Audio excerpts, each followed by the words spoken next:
Bonjour à toutes et bienvenue ici dans cette nouvelle vidéo. Alors dans cette nouvelle vidéo je vais vous apprendre comment lire la valeur d'une résistance sans utiliser un multimètre. Donc une résistance ça ressemble à ça. Et puis vous voyez bien qu'il y a 4 bandes, 5 bandes. Dans ce cas on a par exemple ici 4 bandes et dans l'autre on a 5 bandes. Et toutes sont de différentes couleurs.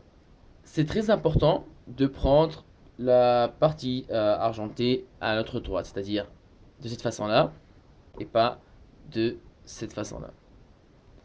Il y a le tableau qui s'affiche et puis ça, on va suivre les étapes. C'est-à-dire la première couleur c'est jaune.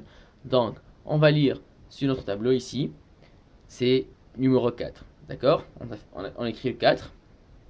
Puis après, il y a le violet. Donc violet, c'est le 7. D'accord, maintenant c'est 4, 7. Et puis maintenant, on a le rouge, c'est 100.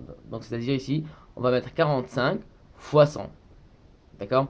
Donc ici, on aura d'une valeur de 4700 ohms.